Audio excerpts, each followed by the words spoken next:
I watched a movie a few years ago. It was actually in 2006.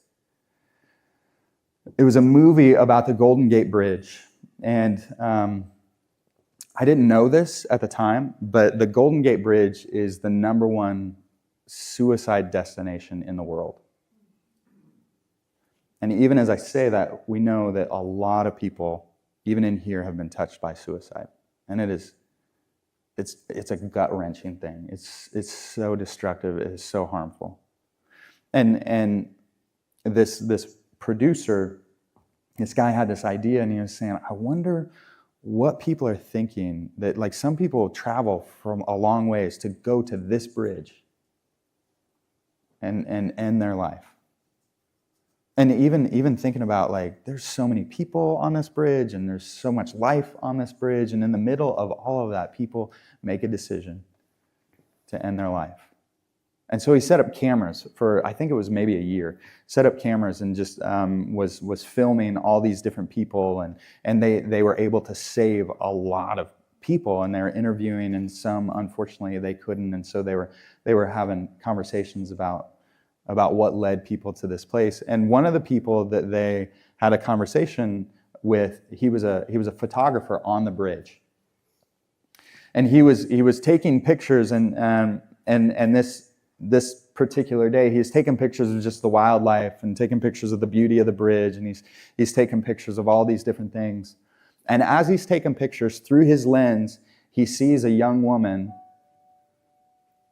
come up to the rail, and he could see that she was in distress through his lens. He's taking pictures, and he's just noticing people. It's people watching. And he sees this woman, and she comes up to the ledge, and she just waits. And then as he's taking pictures, she stands up on the ledge, and 1 foot over, the next foot over, and she's sitting there, and he's just taking pictures. It's like, wow, this is crazy. And then she kind of slips down, and there's a ledge on the other side of the railing, and she stands there, and she's holding on, and he's just taking pictures. And he said that as he was taking pictures, something clicked in his mind. Because he was saying it's kind of like you hear about National Geographic photographers who are like taking pictures of a lion. It's like, wow, that lion's getting really close. That's crazy. This lion's getting closer. And it's like when we see it through this lens, we don't actually see reality. And he said, in that moment, I had to lay down my camera and get involved. And when he did, he laid down his camera, and he grabbed her, and he pulled her up over, and he just held her, and he sat with her. See, I wonder how many of us, we don't see what's happening around us because for whatever reason, we have our own lenses. We're taking pictures. We're seeing things through this lens. We're asleep to what God is actually doing in the world. We're asleep to the suffering of those around us. We're asleep to the openness. 80% of the people around us are spiritually curious. I wonder what it would look like for us to be able to see. Because here's the reality. When we've been talking about how Jonah is like a bizarro Jesus.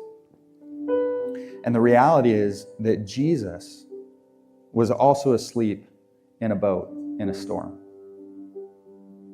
The reality is that Jesus was also awakened by the people who were terrified in the midst of that storm.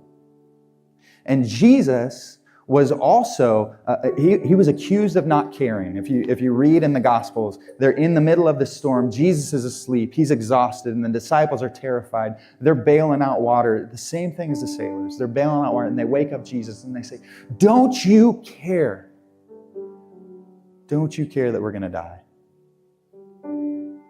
See, Jonah, he knew the answer to what they needed to do to be saved. And yet what he said was, just throw me in.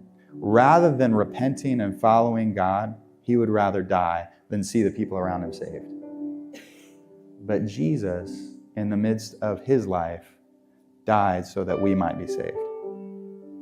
See, we can see the city because we have been seen. Your suffering, you have one who sees it. God is moving heaven and earth so that you can know him. And God sees our openness, and he meets us in the midst of that. So my prayer for us, Garden City Church, is that we would be people who know that we're seen so that we can move towards others and see them as well.